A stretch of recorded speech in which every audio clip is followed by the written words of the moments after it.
Alrighty. Thank you so much, Taylor.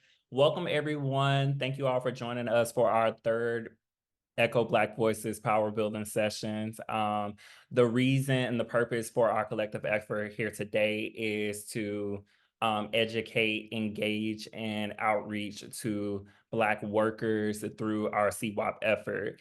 And the purpose of this is to build Black worker power, Black worker justice and healing, and provide you all with some resources throughout the evening. So you're going to have some immediate resources available to you. We'll be dropping them in the chat throughout this entire session. So feel free to watch the chat and click those links. And then you'll have a moment throughout the evening to actually engage with us, ask us some questions. And yeah, I don't think I introduced myself. I'm Darren. I am the program manager here with the Hub. And without further ado, I will go ahead and turn it over to our director, Don Mockins, to kick us off for the evening. Don, go ahead and take the floor. Thank you, Darren. Welcome again, everyone. We are super, super excited that you all are with us tonight, whether you're returning or this is your first time. There is a lot in store, particularly with deep focus on if you or folks you know, Black workers in particular, who are experiencing violations of worker rights. This is the place that you want to be. Tons of information tonight to support that. Before we get into our grounding and the full program, just want to remind us while we will get into ways to address violations of workers' rights, organizing is key, right? When we're experiencing retaliation at work because we had to name something that was a condition that was negatively impacting the workforce and someone retaliated, or your pay has been off, or you weren't allowed to take your allotted state leaves, maternity leave, paternity, medical, whatever it is, right? We know that these are our options, right? We can take legal action. Folks are suing entire cities and institutions because of violations of various rights, right? You can do nothing at all and deal with the stress and headache from experiencing such having such experiences. You could just leave.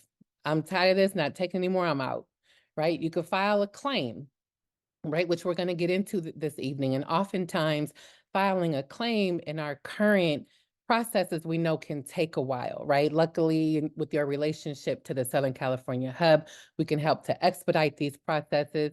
You'll hear from experts tonight who could talk about how to do that. And then, of course, the lawsuits take forever. So organizing, and we can go to the next slide. When we talk about organizing, this is what we mean, right? Organizing is about building power. It's not just about an individual filing a suit or a claim, but building power in the workplace. It's leveraging our collective strength in order to resolve the challenges, in order to change the conditions. And oftentimes, you may be able to influence a change in those conditions much sooner than the 3 years it may take for a lawsuit, or the 1 year it may take for an agency to respond favorably. Right, it's a path to build decision-making power for those most impacted. Right, so you see there on the screen what this means: empowering other people to creatively address these conditions. Oftentimes, it's not only you that may have experienced this violation, right? You could talk about writing a letter to management around some recommendations, some mandates around what the potential changes could be, a petition, an action at work, a delegation, a group of folks to go in to deliver the message about what the changes are that folks want to work with management to see, right? That might include some community engagement. It might include having to raise some public awareness around the experience, right? And leveraging external pressure from other support, like folks are doing around the country right now on our universities, right? Folks are organizing. And so just throwing out there that thinking bigger than just file a claim are ways that we want to encourage our folks to be in relationship with each other when we're experiencing harm at work, when we're experiencing violations of these rights. Think about creative ways that we can actually organize with each other collectively to change those conditions. So with that, tonight, the focus is on using our current agencies, state agencies, right, like EEOC and Department of Industrial Relations, to actually file a claim. And so I will pass it over for a little bit of grounding with the Earth Lodge with Aaliyah and Cynthia to get us grounded before we kick off a little deeper tonight. So thank you, y'all. Enjoy. Hello, everybody. It is so good to be here. My name is Cynthia Ruffin. I'm with the Earth Lodge. I know that Aaliyah is on the line with me as well. I don't think Dina's on tonight, but I know that they're here in spirit. At the Earth Lodge, I think some of you might know about the work that we do, but it's the Earth Lodge Center for Transformation. Thank you for putting that our link into the chat just now. It's Earth Lodge Center for Transformation. And we, there at the Earth Lodge, we do the work of spiritually grounding ourselves. Just because the day to day, even aside from what some things that we might be going on, but may be going on at work, even the day to day, sometimes we need to be able to spiritually ground ourselves through activities of day to day, just to get to the next thing and to be well as we do it.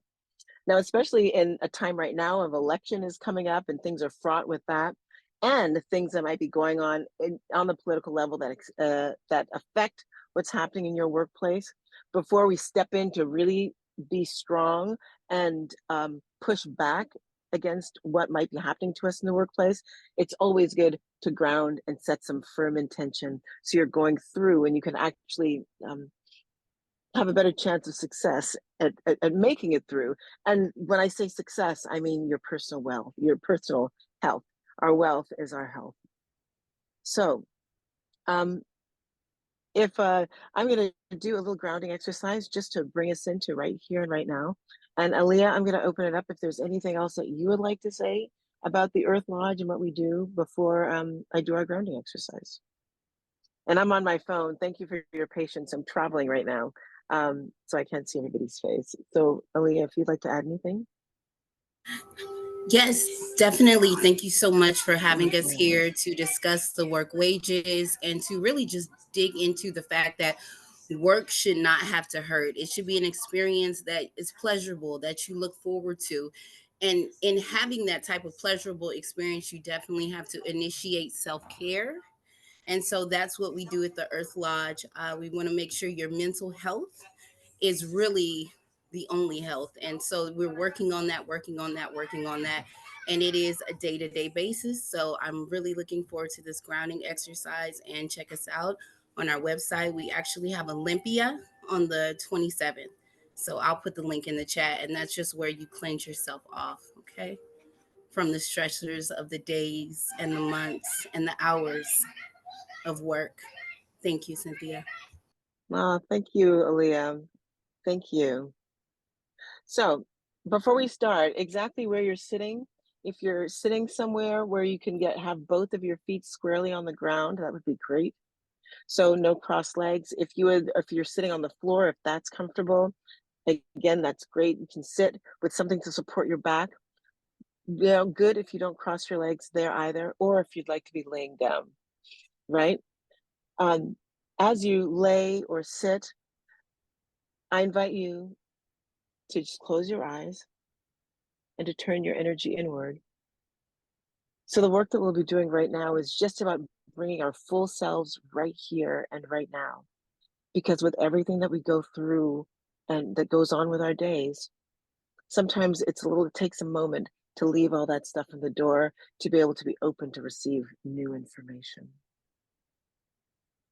So as you sit, you can have your hands on your lap. They can be face down on your lap, or they can be face up. Face down is usually for grounding. Face up is usually for receiving, however you're most comfortable. As you're there, with your eyes closed, take a nice deep breath in, absolutely at your pace. Fill all the way up to your limit. When you get up to your limit, hold that breath for just a count of 2 and let that breath go out from your body. We're going to do that 2 more times. And as you do that, just feel yourself letting the day, the stressors of the day release from your body And on your breath in, fill yourself up with the beautiful sunset that's going down right now in Los Angeles. Fill yourself up with that golden light to be on reception mode. Here we go. Take a nice deep breath in. When you get to the top of your breath, hold it for 2 and 1 and let that breath out. One last time.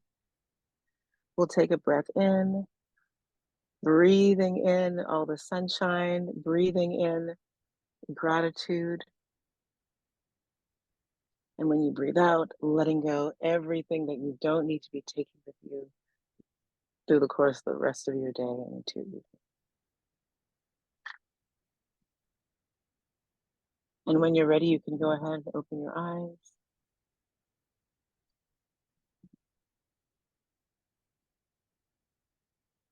And I see your message, Kenneth Martinson. I'll reach out to you.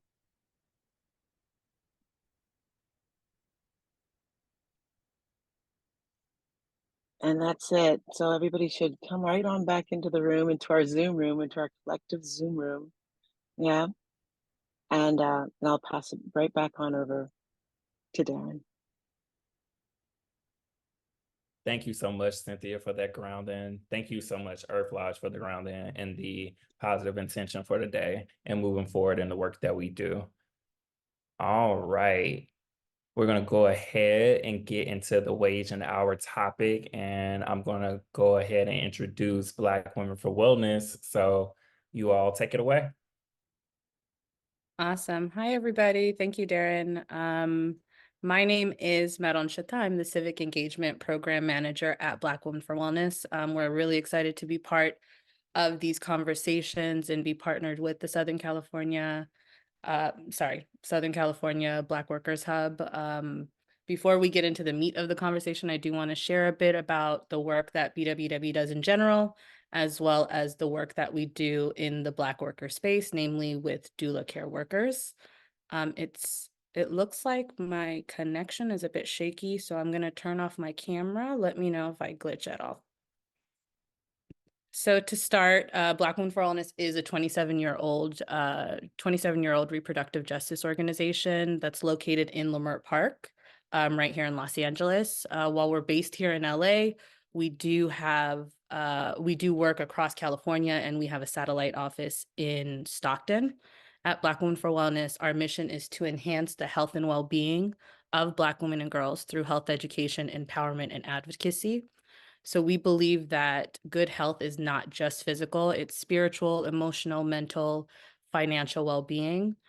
We believe that healthy communities where Black women and girls have the ability and resources to grow strong and soar is what we need in this world. We believe that good health involves an integration of not only Western medicine, but holistic health practices to create that better life. And we believe in preventing illness through education, self-empowerment, access to interventions, and a blending of solutions that work for Black women and girls. Thank you.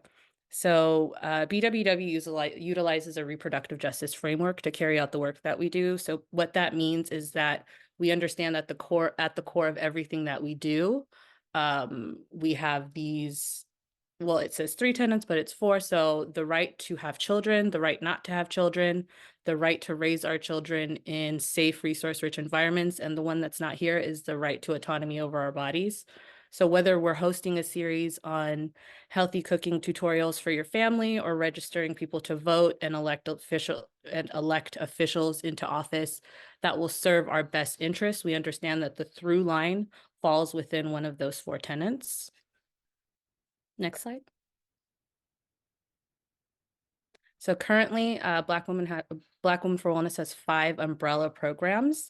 So we have our Sisters at 8, which is a monthly forum that's held on the 2nd Friday of each month and brings a wealth of information to several target audiences, including health professionals, advocates, the community at large. And our goal is to empower, mobilize, and organize towards advocacy. The overarching goal of those community forums is to bring hot topics and major health and wellness issues to the forefront of public conversation. Our reproductive justice department supports policy and utilizes programs, works in advisory spaces, commissions, boards to secure reproductive justice for women and girls, and covers issues such as Black maternal and infant health, abortion care, sexual health, and youth development. We have our Sisters in Motion program, which seeks to decrease the incidence of heart disease, high blood pressure, diabetes, obesity. And we do this through education, lifestyle change, prevention, and physical activity. Then we have our environmental justice program, which works to build healthier communities by addressing issues caused by environmental racism. And we do this in two different spaces. We have our built environment and our beauty justice. So we work on issues such as eliminating oil drilling in Los Angeles, the reduction of harm associated with plastics pollution, our exposure to toxic chemicals in our beauty and hair care products, and much more. And then we have our civic engagement program, which is the program that I oversee. So our goal with our department is to make sure that we are informing residents about the issues that are disproportionately affecting us, and then taking feedback from our folks and making sure that's informing our programming and services, as well as our policy efforts. This year is an election year, so much of the work that we are doing this year is focused on getting folks to the polls and making sure they have all of the resources they need to vote successfully. So you can jump to the next slide.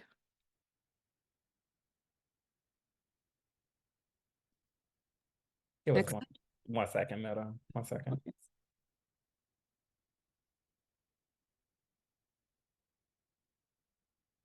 Great, thank you. So part of the reason why we're part of this session is because of the work that we do in the doula space and ensuring that doula workers are an integrated part of the birthing experience of Black women and birthing people, and that they are compensated fairly and equitably for their services. For those of you who are unfamiliar with what a doula does, they are non-clinical health professionals that provide physical, emotional support to expectant mothers and families before, during, and after childbirth. They often act as advocates for mothers and assist them in navigating their perinatal experience. Doulas are not meant to replace OBs or midwives, but rather prepare you for childbirth and create a birthing plan that meets your needs. The main goal of a doula is basically to ensure that expectant mothers have safe and empowering birthing experiences. Studies have shown that having a doula present through your birthing experience has led to higher numbers of positive birth outcomes, fewer cesarean births, and more positive birthing experiences overall.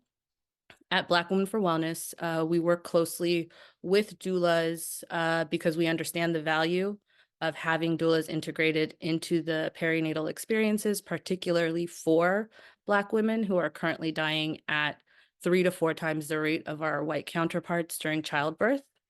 As part of this integration, Black Women for Wellness Action Project sponsored Senate Bill 65, which among other things secured doula services as a covered Medi-Cal benefit. Initially likely because there was a lack of understanding of the nature of the work of doulas, the state budget allocated what would amount to about $420 reimbursement rates per birth. Through budget advocacy, negotiations, and strategy, BWWAP and our coalition partners, which included leadership from California doula groups, worked to get those rates up to about $1,100 per birth. With that increase in reimbursement rates for certain obstetric providers, including doulas, California now offers the highest doula reimbursement rate in the country. As a continuation of that work to ensure that Black doula workers in particular were able to enroll in the Medi-Cal network, BWW hosted a series of Medi-Cal doula enrollment trainings. So far, we've provided training to close to 100 doulas. Our goal with that program is to ensure that qualifying doulas were able to navigate the Medi-Cal benefit system that was now available to them and had a clear understanding of what services they could be reimbursed for and how to advocate for fair wages and reimbursements through Medi-Cal. Next slide. So before I pass it back to Darren, I want to leave folks with some ways to engage with Black Women for Wellness in the future. So you can subscribe to our newsletter where you'll receive information on our upcoming events, updates on our policy efforts, and helpful tips on health and wellness in general. You can also become a member for $65 a year. Your membership supports our work in expanding healthcare access to Black women and girls, reducing toxic chemicals in our communities, and building political advocacy. We also have exclusive content and swag available for members. If you are a doula, if there are any doulas in the audience, I'm not sure if there are, we have a doula directory that we share with our expectant mothers. So if you would like to be added to that network, feel free to go to the link provided. And then finally, we have our maternal and infant health resource guide, which includes resources on things like emergency care, pregnancy, mental health, shelter housing, legal aid, support groups, etc. So you can access those resources if you are planning to get pregnant, currently pregnant, or have friends and family that could utilize those resources. With that, I will pass it back to Darren. Thank you, everybody. Oh, sorry, go ahead. Oh, I was just saying thank you. No, thank you. That's exactly what I was saying. Thank you so much for sharing all this information, a wealth of knowledge with the community. All right, go ahead and turn us over to the next slide, Melissa. All right, everyone, we're going to go ahead and move into our breakout group discussion. When you go into this space, we want you to go in here thinking about these three questions and give yourself some room and opportunity to actually, like, of course, think about it, but also to respond in the most authentic way. This is a private space. Yeah. And we want you all to be comfortable and be vulnerable enough to share your stories with us. So you have three questions there. In the breakout groups, we will have some facilitators in there.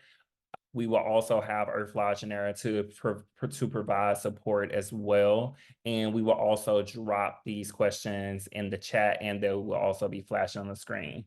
So we're going to have approximately probably 8 to 10 minutes. Elda will let me know. And yeah, without further ado, go ahead and we can start assigning people to their respective groups. Welcome back, everyone. Welcome back. Wait for everyone to join us. Sometimes you love too hard, sometimes you go too far. I won't want you if you need me. Real things are All righty. I'm gonna wait till it actually closes. All right, welcome back, everyone.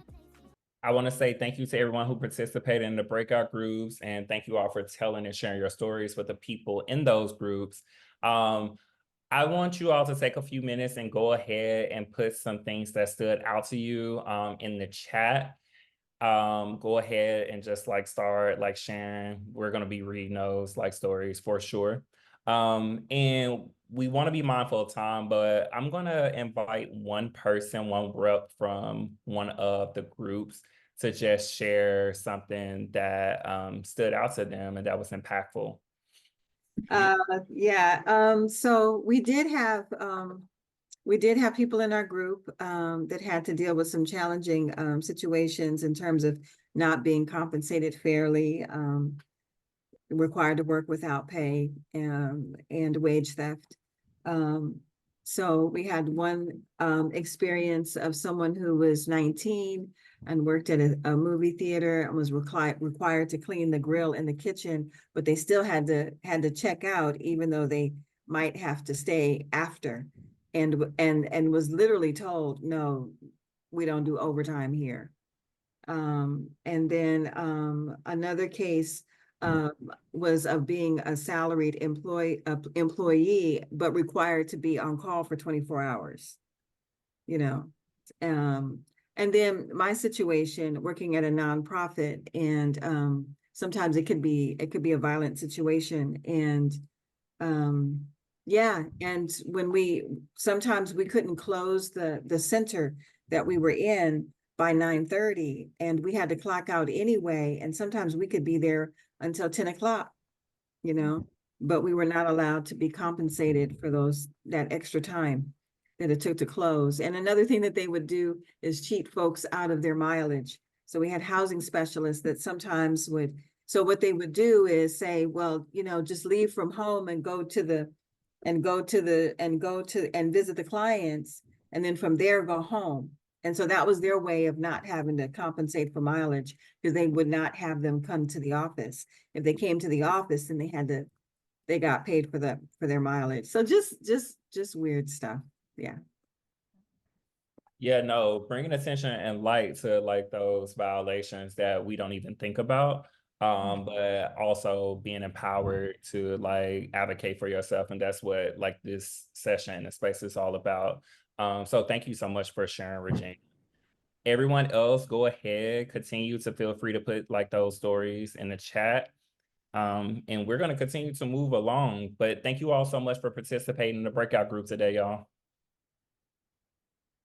All righty. I'm going to go ahead and introduce our DIR rep this evening, Sherry Bell, who is the retaliation complaint, who works in the retaliation and complaint investigation unit. Sherry, go ahead and take the floor. Hey, Darren, and hey, everybody. Could y'all hear me okay? Yeah. All right, great. Yeah, hi, my name is Sherry Bell.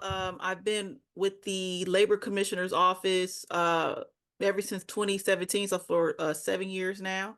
My job title is Deputy Labor Commissioner, and I work in our Retaliation Complaint Investigation Unit. And I'm gonna go over a little bit more about what we do in that unit. I'm also a member of the Los Angeles Black Worker Center. My colleague Dora, she's on the slide, but she couldn't be here tonight, so I'll go to the next slide.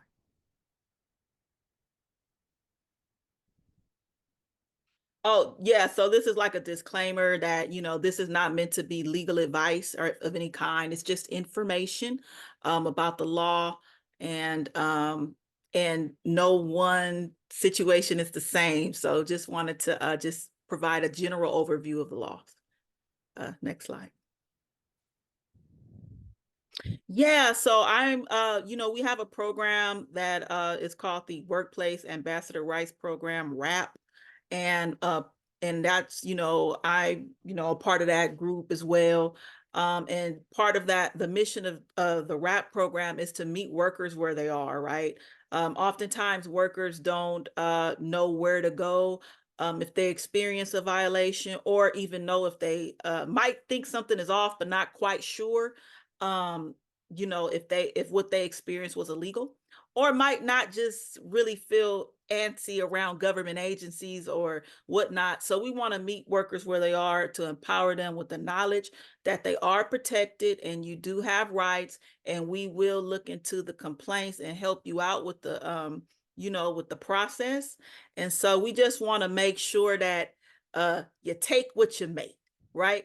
If you just days pay for a just days work, right? We want to make sure that workers you know, are compensated for the labor they perform, and also that employers are also educated regarding California law. What are their obligations to operate business in the state of California? So, you know, we want to make sure that, you know, everybody has the tools and information that they need to operate legally. And that's, you know, what our mission is: meet workers where they are and make sure folks have the tools that they need to comply with the law. And we do that through outreach and education and enforcement. Next slide, please. Yeah, so the Labor Commissioner's Office, we represent the entire state of California. We have 18 offices statewide. The closest office to the, this is the California hub, but we have offices all over, like in San Bernardino, LA, San Diego, Long Beach, and we have about 600 team members. Our primary functions, and we're open Monday through Friday from 9 to 5. Some oftentimes close an hour for lunch, but people can walk in, they can file a wage claim, retaliation claim, ask questions about the laws. If we're not able to help you with your specific issue, we can direct you the best we can to the appropriate agency. So we also, folks could come in if they have a problematic employer, and they want to file anonymously. We do investigate company-wide allegations of labor law violations. And we do provide services regarding outreach and education to the public. You can sign up on our website. We also offer a youth advocacy program as well for children that are in high school and soon enter in the workforce to be able to know their rights as well. Next slide, please. Yeah, so these are our units. They all have a different function. They all enforce different labor codes. And so the primary ones that people are utilizing are the wage claim adjudication process, and the retaliation unit. Public Works is like for, people who work on public works projects that are supposed to be getting prevailing wage pay, and they're not. And then, the judgment enforcement unit is like, once we're able to collect, on a particular successfully, collect, then we want to be able to make sure that we can do that effectively. So we want to, that's our judgment enforcement unit. Next slide, please. So yes, all workers have rights. So we want to make sure workers are, feeling empowered to use our services. We do not take into account immigration status. There's Black immigrants, in the IE, from Belize, from Nigeria, we're all over the place as well, right? And we want to make sure that folks know that if you don't have papers, that shouldn't preclude you from like coming to us and letting us know if an employer is doing you wrong, because oftentimes employers will use that as a way to exploit people and intimidate and scare them because they are taking advantage, right? So so that's pretty much it. Oh yeah, and it is also unlawful to file a false police report against someone who is exercising their rights as well. So just want to put that out there. And also your relatives are protected as well. So oftentimes people might work at for a single employer, and because you spoke up, the employer finds a reason to also let go somebody in your family. That's also considered retaliation. Next slide, please.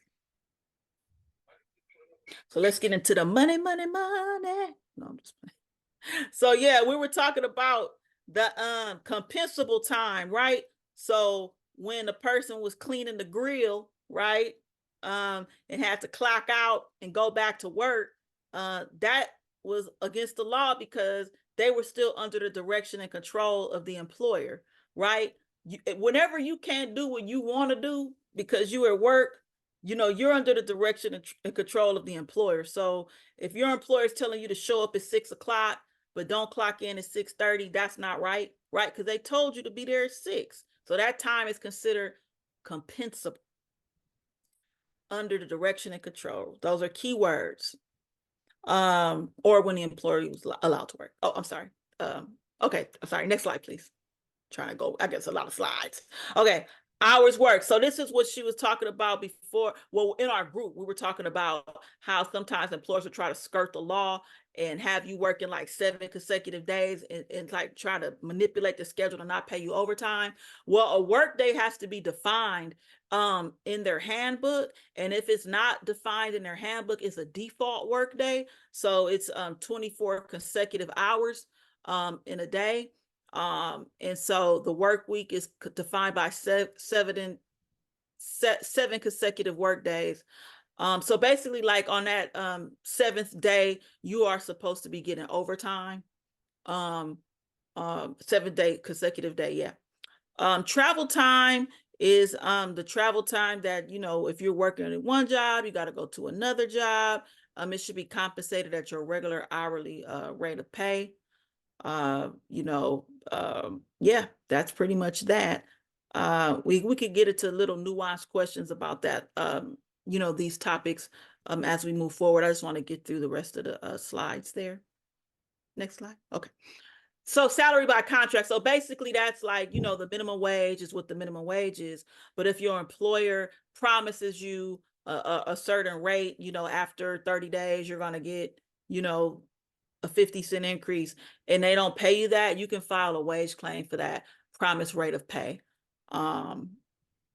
Yes, and that is right. So if you agreed on a certain rate of pay, they're not compensating you at that rate of pay, then you can file a wage claim for the difference in those wages that were promised to you. It should be known that any verbal agreement to pay more than the minimum wage, there's only a 2-year statute of limitation to file a complaint on those types of compensation agreements. Next slide, please. So this is a very popular one that many people probably experience. It's reporting time pay. So say, for instance, you go to work and they send you home because it's slow, or you go to work and they tell you to go home for the day because they have too many people, right? Ari, this is you. Listen to. So basically, they have to pay you at least half the time of your scheduled work hours. So if I was scheduled 4 hours and I show up and they send me home, they should at least pay me for the 2 hours of my time. Same thing, if I was scheduled 8 hours, they should at least pay me half that day for showing up. And because they had me wasting my time and my resources, and they just sent me home. So that's called reporting time pay.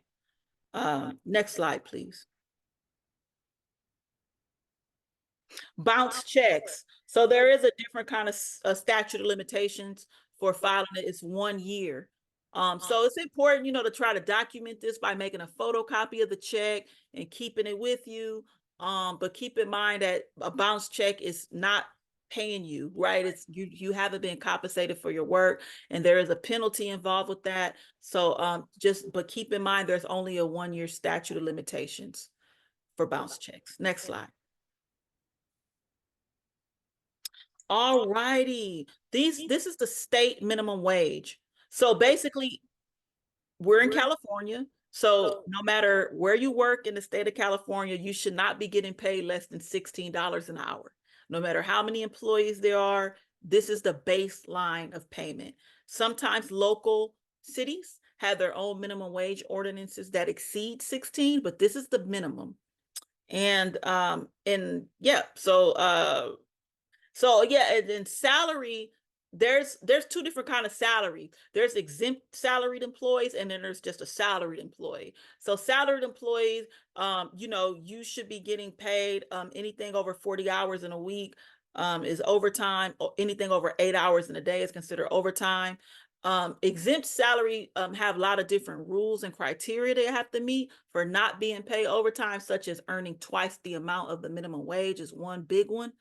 So if you're not earning at least $30 an hour, you should be getting overtime. Next slide, please. Yeah, so this is like the minimum wage. This is an example of a city who has their own minimum wage ordinances, right? The city of LA, their minimum wage is $16.78. It's actually going to go up in July to over $17. And then a county is $16.90. So it's higher than the baseline minimum wage of the state, which is $16. Next slide, please. Oh, yes. And for a full list of the different counties that have their different minimum wage ordinances, you can go on our website. A lot of them are in Northern California and like expensive cities, you know. But yeah, they're there. So yeah, we were talking about overtime, right? A lot of people are aware of, you know, overtime laws. You know, basically anything over 8 hours in a single work day, right? That's that 24-hour period. Must be paid at a rate time and a half, so 1.5. So whatever you make times the hour, you multiply that times 1.5. That gives you your overtime rate. Anything over 12 hours in a day is double time. So your hourly rate multiplied by 2. When you work double time like that, you're supposed to get 2 lunch breaks. They might not be paid lunch breaks because meal periods are not required to be paid, but your employer should be providing you 2 uninterrupted meal periods if you're working 12 hours in a day. Working 7 days in a work week must be paid. So like that 7th day, like I mentioned, that 7th consecutive day is considered overtime for that first 8 hours on that 7th day. And if you're working over 8 hours on that 7th day, that's considered double time. I know it's kind of complicated and wonky, but I wanted to provide you with, our information for our website. Is super user friendly. Like if you go there and just type in a keyword like overtime or anything like that, you'll get the law right at your fingertips. All righty. Next slide, please. Rest period. So rest periods are paid, unlike meal periods, right? So they basically for every 4 hours you work, your employer should be offering you a 10 to 15-minute uninterrupted rest period. Now, they could give it to you before 4 hours, but long as it's no later than the 4th hour. And yeah, if they don't authorize a break, they do have to pay you that rest break penalty. So it's an hour's pay that they should be paying you on your check if they were not able to provide you with that break. And they still have to give you the break. That's why when people file wage complaints for employers who deny them the opportunity to take the rest break, they calculate the damages at an hour's rate of pay for each time they did not receive their rest period. And it's the employer's responsibility to exercise that right to take that rest period. So if they don't give it to you, you can request it. And if you request it and they deny you, that's when they are breaking the law. Okay. Next slide, please. Yes, so meal periods, they're not obligated to be paid. Some employers do pay it, which is awesome, but it is supposed to be provided to you uninterrupted. There are like certain rules, like if they have you like, mandating you to be on site and you can't leave, they're supposed to pay you, for that meal period. It's supposed to be paid. Yeah, so meal periods are anything over 5.5 hours. So they say 5 hours or a fraction thereof, right? So yep, that's what that is about. And yeah, and they said over 10 hours, you're supposed to get that second one. Like the example with the double time, right? They're supposed to offer you 2 meal periods. Next slide, please. So paid sick leave, big deal here. As of January 1, employers are now to provide everybody 5 paid sick leave days per year.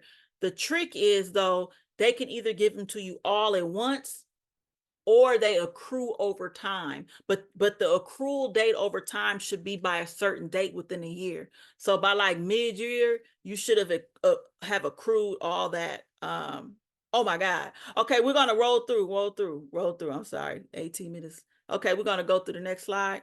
I don't know. Try to get through these real quick. So yeah, so when we're talking about wage claim for like regular wages or overtime, the statute of limitations is 3 years on that, and 4 years for a written contract. So these are some good like steps. Just read them through. I'll say one of the most important things about this is know who your employer is. So that is usually the company that's on your actual physical paycheck, right? It's usually an LLC or a corporation. Make sure that you're filing the complaint against that name, not, the name that's on the front of the building. Is oftentimes not the legal entity. Next slide, please. Also, whenever you're exercising your rights, please make sure to do it in a professional manner. You don't want to give your employer a reason to legally terminate you. You want to actually, just do your research. You can take time to review things, and understand too that you know, employers have rights too. As long as they're not breaking the law, we can't really tell them how to run their business. So keep that in mind as well when you're exercising your rights, or and just, you know, mulling through some of the things you might be encountering. Next slide, please. Yeah, so this is some good habits and best practices, right? You know, there are laws to protect you as an employee, but make sure that, you know, you're following the company rules, as long as they don't violate the law, because it could be looked at like insubordination or whatever. Try to have a witness. I prefer to tell people to try to ask questions or express concerns in writing, in like a professionally written email or text message. Those things are really big when it comes to like investigating a violation. Next slide, please. So yes, retaliation occurs when a worker, exercises a right, such as speaking up about a working condition, and the employer punishes them for it, right? And so we're going to talk about that a little bit. Next slide, please. So some examples of exercising your rights are like your check is short, or you filed a complaint, or you asked to take sick leave, or you asked to time off for court. You told them in advance, they told you no, and they punished you for that. Or like being a witness for somebody else, right, in one of our proceedings. Though there's over 47 labor codes, so these are just a few that protect you from retaliation. Next slide, please. So basically, in order to prove retaliation, we need 4 things. We need to have you had made a complaint. You actually had to have spoken up, whether verbally or written. We had to establish your employer actually knew about the complaint, or you raising a concern. They took an adverse action, whether the adverse action is like a significant change in your working conditions, right? Like reduced hours, or termination, or they moved you like really far away from where you were before. Something that's really, really, have an impact that wasn't a factor before, right? And then because of that, because of basically, we have to establish that because you complained, that's why the adverse action happened, and not for another reason, right? So somebody could have fired you, but maybe it was because they fired everybody. I don't know, right? It just depends, but we encourage you to file the complaint so we can take a look into it. Next slide, please. So yeah, so there's a 1-year deadline to file. So from the act of harm that you encountered, you have to file 1 year from that date, okay? For child care facilities, it's a shorter statute, it's 90 days. And an Equal Pay Act, which we didn't get into tonight, was basically like performing substantially similar work to that of someone of a different race or gender. So sometimes we also investigate those complaints. So that's Labor Code section 1197.5. For more information about the Equal Pay Act, you could find that on our website, dir.ca.gov. Next slide, please. And these are some new laws about pay transparency, meaning like they have to have the salary range and the job description, retaliation for refusing to work like in a major disaster, right? It's like a wildfire, and you could be like, whoa, I don't think this is safe, right? They shouldn't retaliate against you. And now expanded meal and rest period, for public health workers. I know that was a lot. I think that's the last slide. Next and final. Yep, I guess that's it. Thank you, guys. Thank you so much, Sherry. That was like a wealth of information that we all needed to hear. So we're gonna take a few minutes, and I know Dana had a question, but we're just gonna take a few minutes, probably approximately 5 to 7 minutes, for people to have an opportunity to ask Sherry any questions from anything she just shared, basically. Dana, you want to go ahead and kick us off? Yes, thank you, Sherry. That was an awesome presentation. Just when you think right? That's why we're here. So thank you so much for that. Thank you all for taking the time out to ask those questions. And also thank yourselves like for being advocates. We're going to go ahead, Elda, go ahead and turn us over as we close out the evening. Thank you so much, Sherry, for sharing all of that wonderful work. I know I learned a ton. I'm sure lots of folks on the call learned a ton. And also, we just love having you around, Sherry, and all the work that you've done with the Black Worker Center. Now with DIR, you're the best. So thank you so much. And thank you, Meron, for sharing all of that information with us as well. Black Women for Wellness is a really strong partner of us, and we're just really glad to have you both here tonight. I want to know if folks have learned anything. And if you've learned anything tonight, if you could raise your hand, put a 1 in the chat. Have we learned about claims, the different laws of the land, some of the rights you have as a worker, some of the healing and wellness at work needs, doulas. I learned a lot about doulas today, and how they're different, from midwives and lots of other things. So please drop a 1 in the chat if this is your first time hearing about some of these things. Okay, just wanted to share some more helpful resources for folks. The impacted worker intake form is a link here. If you feel like you've been impacted by many of the different rights and protections or discrimination that we sort of sorted out and talked about tonight, please do fill out the form so we can make sure that we're routing you to the correct place. And so you can learn more about your rights as a worker. And so we can make sure that, we're filling out the right things and leading you down to justice and to making sure that your claims are heard. We have the Workers' Rights Resource Guide, which is a general guide for all of the information we're covering in our Echo Black Voices series about different agencies, different offices, the laws they cover, the rights you have as a worker, how to file a claim, and lots of other information. We have the Black Wellness Resource Guide as well. The You Good Guide, which is a really great guide. It's our 2nd edition this year. It's a guide we're also really proud of. It shares lots of resources similar to what Meron covered today with Black Women for Wellness, resources for self-care, seeking psychiatric care, psychological care, mental health resources. Again, self-care resources that I've taken up even at home, just so you're making sure that you're staying healthy, staying well, and that work should not have to hurt. So yes, please do look into these guides.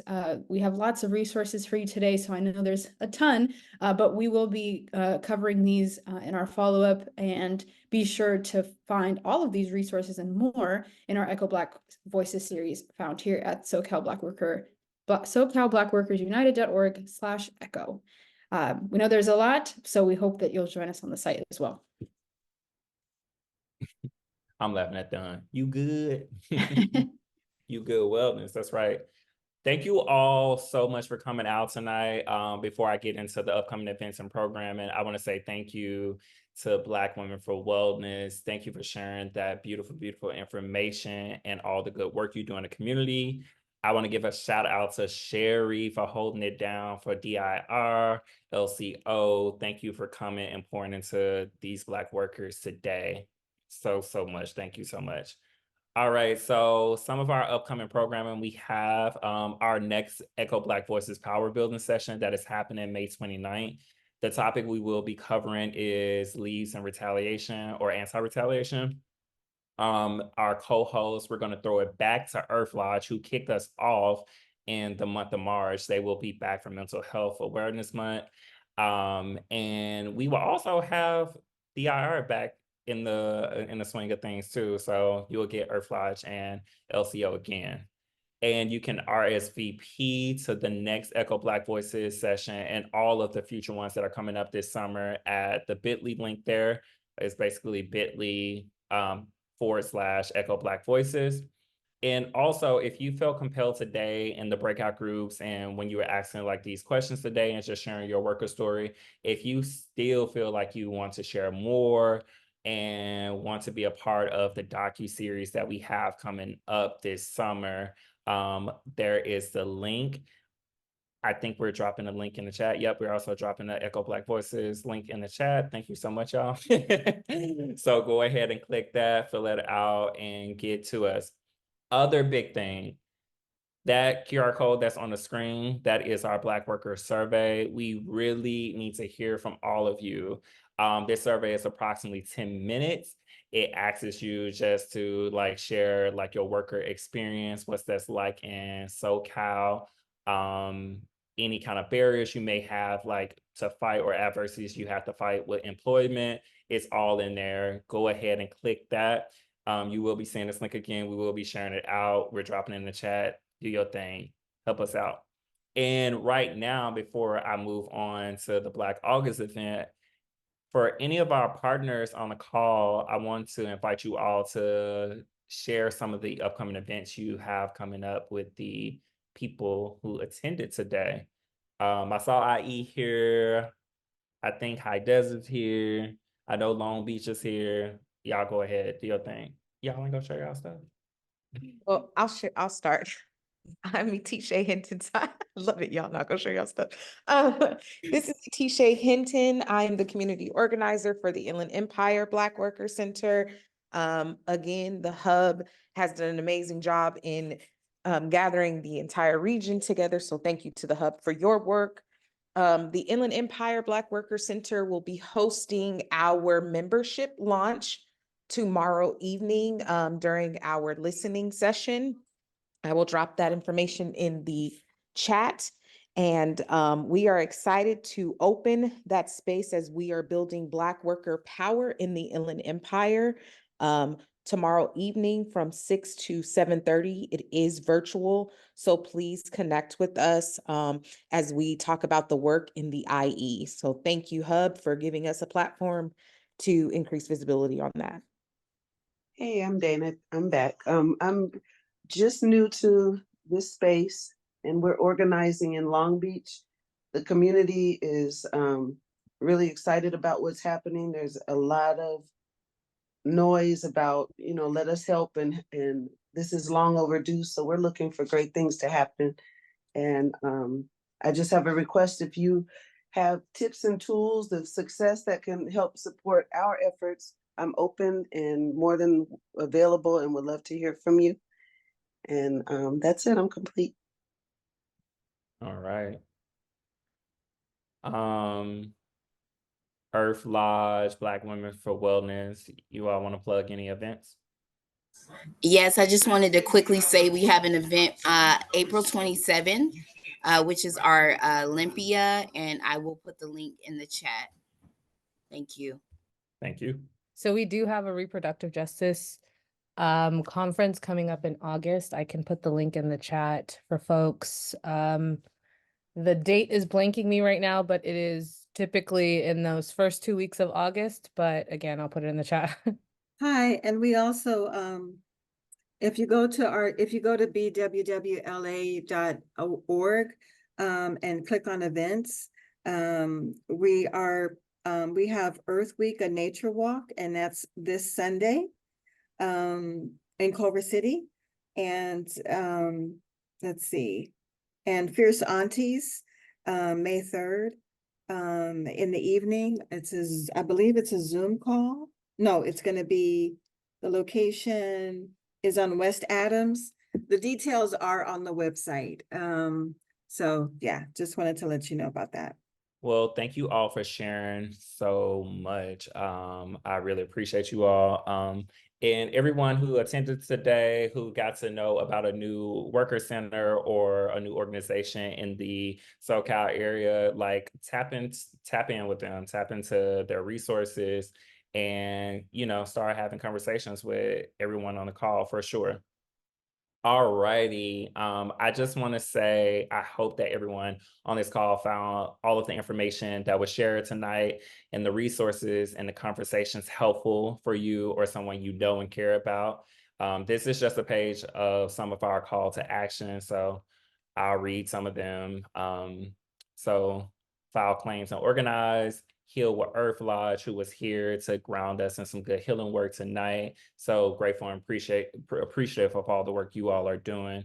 And yeah, you can also scan that QR code right there, the bit.ly link, for more call to action and more to learn more about the resources and the things that we're doing. So thank you so much. Yeah, you can go ahead and go to the next one. Before I close out, I do want to go back because I did kind of skip over our Black August event that is happening. It is August 21st, so save the date.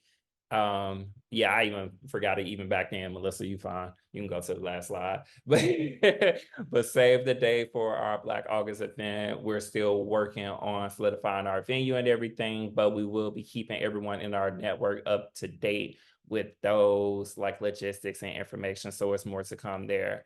Again, thank you all for joining and keep on doing the work and keep on sharing the word. Go up to the next